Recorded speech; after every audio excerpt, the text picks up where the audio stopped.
Salam mehribon analar, aziz xonimlar, go'zal qizlar. Hammamizning bugungi xalqaroliq xonim-qizlar bayramimiz qutlug' bo'lsin. Bundan 3 yil ilgari dal mushu bayram munosabati bilan Yalqin Rozining "Zodi qandaq analar ulug' degan maqolasini o'qib unga elib, ijtimoiy taraqqilarda tarqatgan edim. Shuning bilan birga bu maqolani o'qigandan keyingi ta'siratimni qisqacha yozib, Yalqinga avatgan edim. 2016 yil yozda Urumchiga berib, Yalqin bilan ko'rishganimda u "Xeylari inchki nuqtan bayqabsiz" degan edi kulimsirab. Ham o'zining bir obzorchi bo'lish sifati bilan har qanday o'rinliq va ilmiy tanqidlarni qabul qiladiganligini aytgan edi. Bugun bu el suyar va el suygan obzorchi, yozg'uchi, qadrli do'stimga bo'lgan cheksiz hurmatim ham seg'inishim bilan bu maqolani qaytadan huzuringizga sundim. Oxirida yana Yalqinga avatgan ta'sirat maqolamni qo'shib qo'ydim.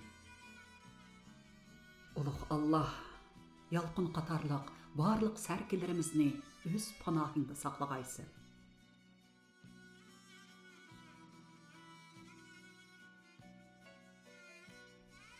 Zodi qandaq analar ulug'?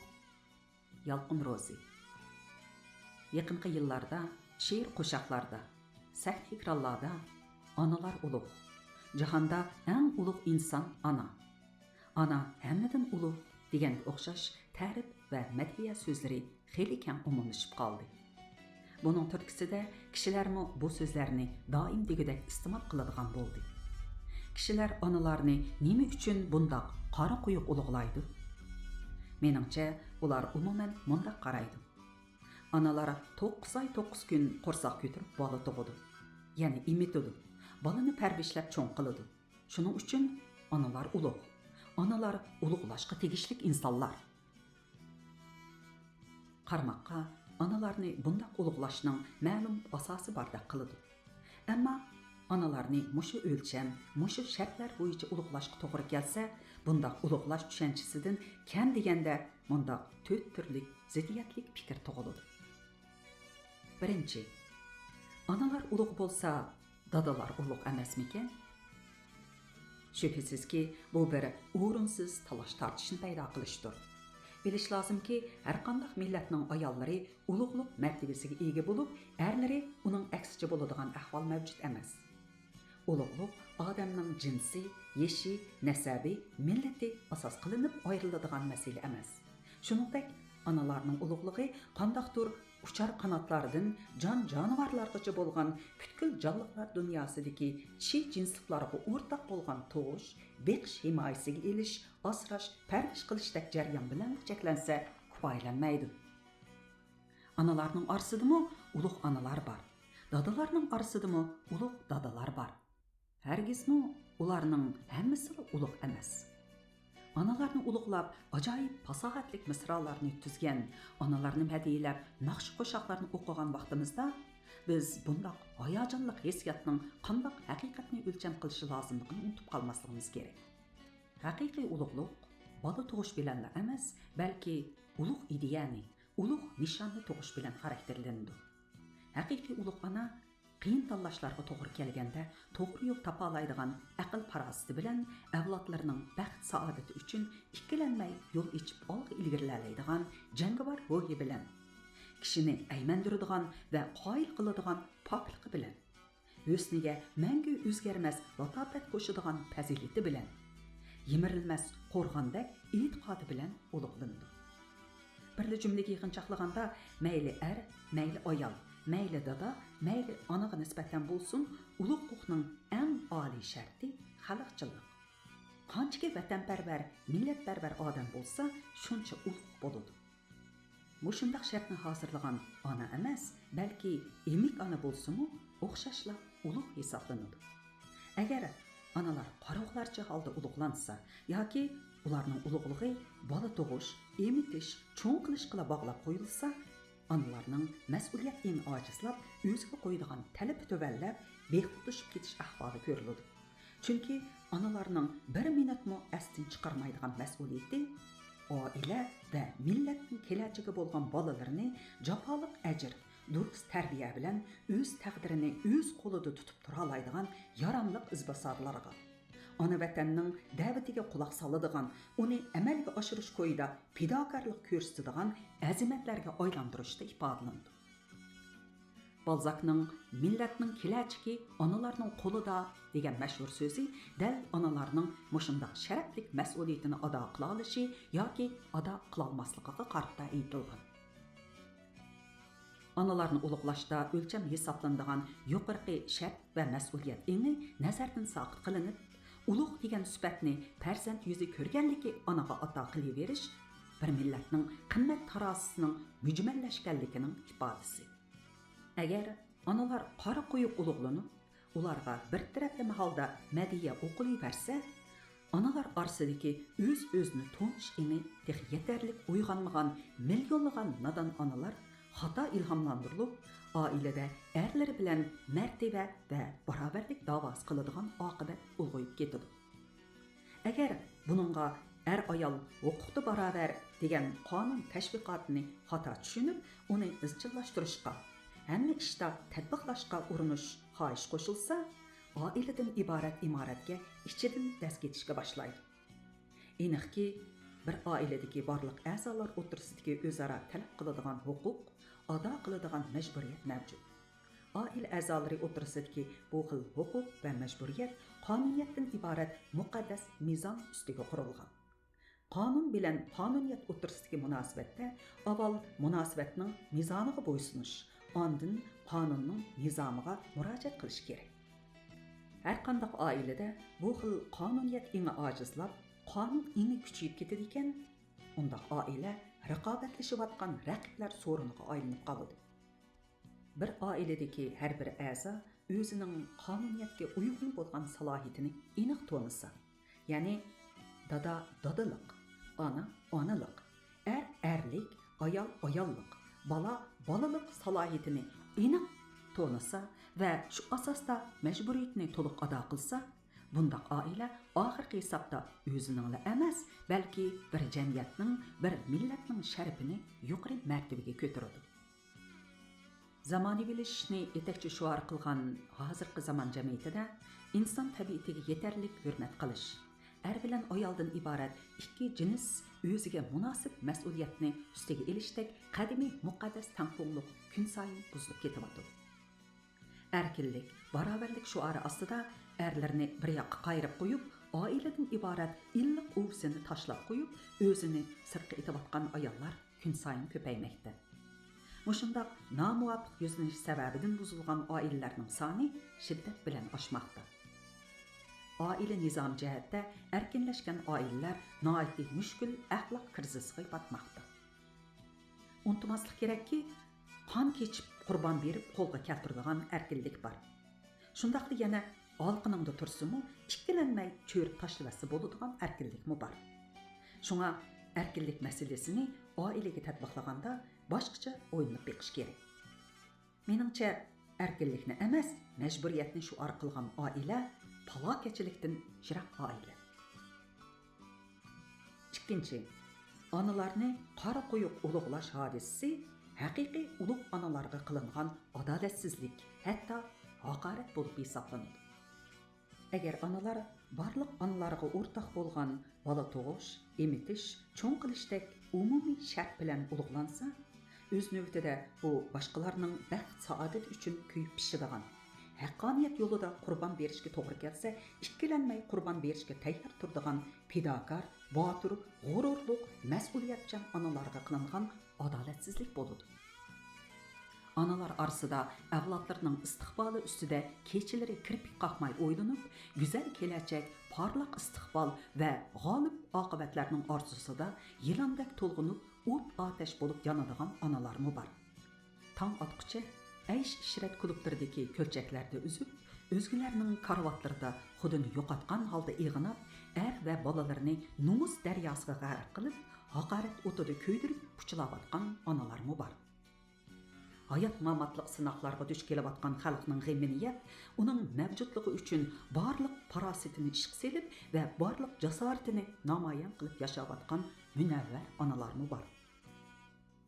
Yo'ldan ozganlarning kechada adashib qolmasligi uchun gulxan yoqadigan, ularning mangmoq bo'lgan cho'llarga quduq ko'lab yashashni sharaf deb biladigan onalarmi bor.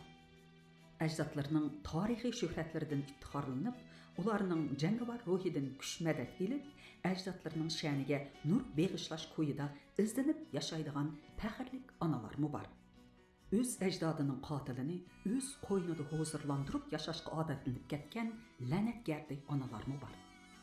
Onalarni muayyan o'lcham va prinsip bo'yicha ulug'lamay, bola tug'ish, emitish, cho'ng qilishdek shartni hozirlaganligi uchunla qora qo'yib ulug'lash milliy psixikimizda parvosizlik, mas'uliyatsizlik tuyg'usining ustunlik qasinib ketganligining ifodasi. Bilishimiz kerakki, inchika puxta ish ko'rish ruhi ojiz, farq tuyg'usi mujmal, masalalarni haqiqat nazari bilan kuzatishga odatlanmagan bir millatning qimmat tarozisida ko'p hollarda go'har bilan toshning qimmati o'xshash. Bizga o'xshash yuksalishning ko'yida kecha-kunduz tipirlayotgan bir millatga nisbatan aytganda, ulug'lash obyektini to'g'ri bekitolmay, ulug' degan bu oliy markani kimga choqlashni anqirolmay qoymoqib yurish bakmu bechorlikdir.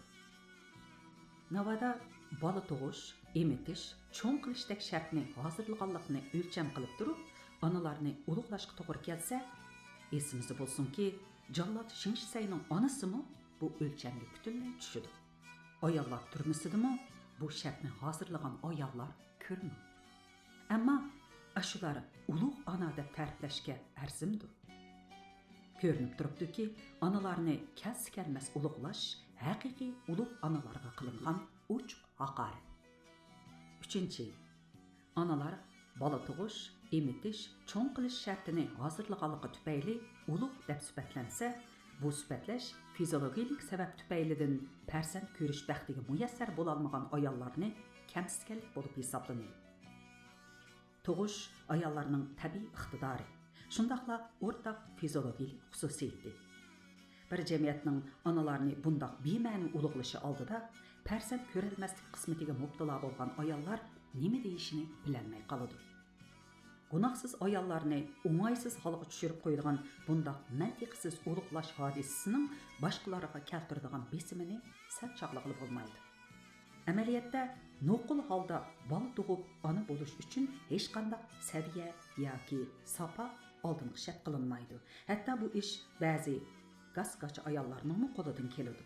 Mundaqcha aytganda, aqlining, ruhining qandoq bo'lishining qat'iy nazar jismoniy jihatdan sog'lom bo'lsa, nomdagi onalarning sepiga qo'shilishining sharoitini hozirlagan bo'ladi. Biroq o'z farzandini insondek yashashga ega qilishning sharoitini hozirlash boshqa bir gap. Bundaq sharoit har bir onada pok aqida va muayyan nishon, belgilik sopa va sifat qiyin tanlashga duch kelganda jafo mushaqqatdan, hatto o'limdan qo'rqmaydigan ruh hamda o'zga bilan o'zi o'tirsidagi strategik manfaatni ko'ra oladigan o'tkir ma'naviy ko'z bo'lganda ondan hozirlandi. Mana shundoq onaning quchog'ida cho'ng bo'lgan bolalar bir millatning ijtimoiy gavdasiga hayotiy kuch bo'lib qaytiladi. Bundaq sharoitni hozirlamagan onalarning quchog'ida cho'ng bo'lgan bolalarning ko'pinchisi gez kelganda bir vaqtlik tomoq uchun qilcha ikkilanmay setiladi. 4. Onalar bola tug'ish, emitish, cho'ng qilish shartini hozirlaganligi tufayli ulug'lansa, buningdan qancha ko'p bola tug'sa shuncha ulug' ona, qancha oz bola tug'sa shuncha tuvan darajalik ona, tug'masa ulug' emas degan bema'ni yakun kelib chiqadi. O'ylab baqsaq, podachining qimmati poda sonining oz ko'pligida emas, balki o'z podasiga bo'lgan mas'uliyatida ko'riladi. Mush ma'nodan aytganda, onaning qimmati o'ziga yuklangan mas'uliyatni, ya'ni farzandlarini zamonning talabiga, millatning ehtiyojiga munosib, yaramliq avlodlardan qilib tarbiyalab chiqarishida ifodalanadi.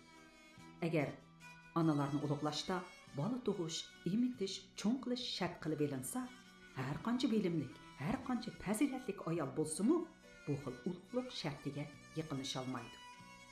Hammamizga ma'lumki, Kiporxon, 7 qizlarim, Nozugum, Rizvongullar ona emas, balki qizlardir. ular necha asrlardan beri nima uchun unutilmay ulug'landi? Ular hürlük uchun tavranmay kurash qilganligi, o'zlarining insoniy qadr-qimmatini hammadan oliy bilganligi, boshqalarning baxt saodati uchun fidokorlik bilan qurbon berganligi uchun ulug'lanadi. Biz yuqorqi bema'ni shartni ashu unutilmas qahramon qizlarimizga qo'yishga petina olaymizmi?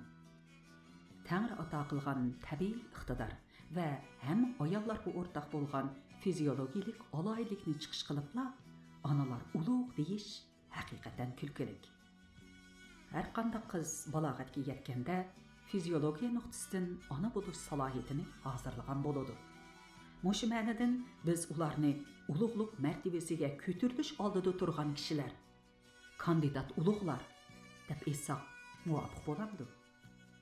Bola tuqqan, emitgan, cho'ng qilgan onalar uchun aytganda ona degan so'zning o'zini kifoya. Shu tufayli onalarni qora quyuq holda ulug'lash normalsizlik. Ammo har bir kishining o'z onasini qanchalik darajada yaxshi ko'rishi, kutishi, hatto onam dunyodagi eng ulug' ona deb tushunishi o'zining erki. Bundaq hissiyotni tushunishga bo'ladi. Onam ulug' degan so'z bilan onalar ulug' degan so'zning xarakter va ma'no farqi nihoyat zo'r. O'zining onasini ulug' ko'rish bilan umumiy onalarni ulug' ko'rish prinsipal masala.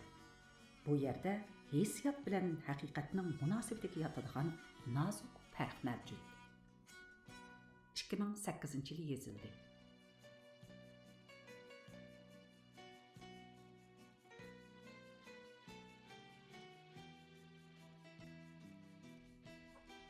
Salam Yalqın, yaxshimisiz?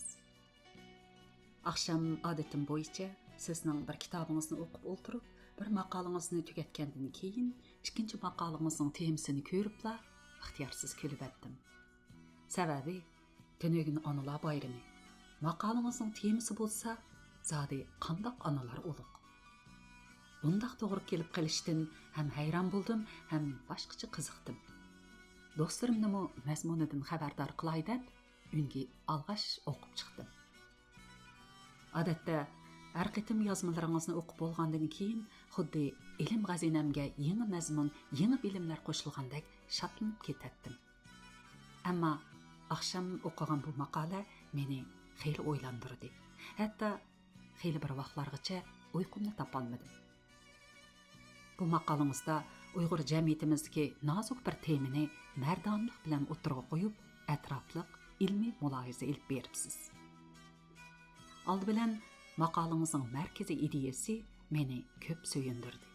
Siz degandek har bir farzand mening onam ulug', mening onam dunyodagi eng ulug' ona deb o'z onlarimizni ulug'lashga, ta'riflashga haqliqmiz. Lekin bola tug'ish, emitish, cho'ng qilganlik bilanla bir onani ulug' deb atash yoki ulug' ona degan sharafni hamma onaga qara qo'yib berish haqiqatan bema'nilik. Onalarni cho'qim muayyan o'lcham va prinsip bo'yicha ulug'lashimiz kerak albatta. 4 nuqtaga bo'lingan ilmiy mulohizalaringizdan qoyillik his qildim. Har bir nuqtadagi ba'zi jumlalaringizni o'qib o'tib, fikringizning o'tkirligi, tilingizning jonliqligiga to'xtovsiz ofirinlar etdim. Masalan, bu qurlaringizni takror o'qidim. Birinchi nuqtada haqiqiy ulug'lik bola tug'ish bilan emas, balki ulug' ideyani, ulug' nishonni tug'ish bilan xarakterlandi. Ulug'likning eng oliy sharti xalqchillik. Qanchaki vatanparvar, millatparvar odam bo'lsa, shuncha ulug' bo'ladi. Ikkinchi nuqtada onalarni qora qo'yib ulug'lash hodisasi haqiqiy ulug' onalarga qilingan adolatsizlik, hatto haqorat bo'lib hisoblanadi. Bu qismda yana navoda bola tug'ish, emitish, cho'ng qilishdak shartni hozirlaganlikni o'lcham qilib turib, onalarni ulug'lashga to'g'ri kelsa, esimizda bo'lsinki, Jallod Shingshisayning onasimi bu o'lchamga butunlay tushadi. Uchinchi nuqtada siz fiziologiyalik sabab tufaylidan farzand ko'rish baxtiga muyassar bo'la olmagan ayollarni alohida tilga olibsiz. Ular uchun so'zlabsiz. To'lim xursand bo'ldim. Meningmi dal ana shundoq do'stlarim ham tanishlarim bor. Мен уларның башка аналар тарафыдан ташлап etилгән балаларны бекып алып, чексиз аналык мехри белән тәрбияләп үстереп атканлыгыга шаһитмен. 4-нче нуктада безгә исемләре худди бер туккан кырындышыбызның исмидәк тоныш булган каһраман аялларыбызның исемләрен бер-берләп тилгә алып мисал күрсәтәбез. Hammamizga ma'lumki, Ishparxon, 7 qizlarim, Nozugum, Rizvongullar ona emas, balki qizlardir. Ular hürlük uchun tavranmay kurash qilganligi, o'zlarining insoniy qadr-qimmatini hammadan oliy bilganligi, boshqalarning baxt saodati uchun fidokorlik bilan qurbon berganligi uchun ulug'lanadi. Bu dalilingiz qaysi bir onani qoyil qilmaydi yolqin. Vaholanki, ichimni biroz tortilgan bir ikki yarmi uchrab qoldi. Birinchi nuqtada mundaq yezibsiz. Erkinlik, barobarlik shuari ostida erlarni bir yoqqa qayrib qo'yib, o'zini sirtqa etayotgan ayollar kun sayin ko'paymoqda. Bu qarshingizni to'liq qabul qila olmasligimdagi sabab, bu yerda sabab natija munosabatini ancha inchiki tahlil qilmayla sirtqa o'zini atgan ayollarni bir tayoqda haydash meningcha bak yengillik bo'libdi. Chunki bu yerdagi sirt degan so'zning konkret ma'nosi mujmal bo'lib qolgandek turadi. Masalan, sirtqa, ya'ni taloga qarab qolgan axloqsiz ayollar bilan sirtqa, ya'ni chat ellarga o'qishga chiqqan tirishchan ayollar alohida farqlantirilishi kerak. Ikkinchi nuqtada, hatto bu ish, ya'ni bola tug'ish ba'zi gazgacha ayollarning qo'lidan keladi debsiz. Bu qurlaringizni faqat va faqat yoqtirmadim. Chunki bu yerda siz jamiyatimizdagi jismoniy jihatda ojiz kishilarni, meyib onalarni kamsitadigan xohishga yo'l beribsiz. Oxirida qo'shib qo'yadiganim, meningcha farzandlarning kelgusida yaramliq, iqtidorli odam bo'lib yetilishini orzu qilmaydigan ona yo'q. Hech bo'lmasa, cho'ng bo'lganda o'z nenini o'z tepib yeyaligidek bo'lsa bo'ladi degandek eng aqalli umidda bo'ladigan onalar ko'rmang. Afsus, har turli sabablar tufayli farzandlar ota-onasining kutgan yerdan chiqmaydigan ahvollar ko'riladi. Siz biz bola vaqtlarimizda ota-onalarimiz, yovi shoxlarimiz o'sib qolgan hamon darhol yulib tashlab tep-tez qilib etadi. Lekin hozirgi bolalarni urmoq emas, qattiqroq gap qilib qo'yishni ko'tara olmaydi. Balkim bir yoki ikkili bo'lgandekin deb bolaning ko'ziga bek qarab, ziyoda e'tiborlab ketganligimizdan bo'lsa kerak. Shunga meningcha ko'p ajr singdirsimi, odam bo'lmaydigan insofsiz farzandlar sababidan bundoq onalarni qamchilamasligimiz kerak deb o'ylayman. Do'stingiz ham havaskoringiz Nuriya Rahman.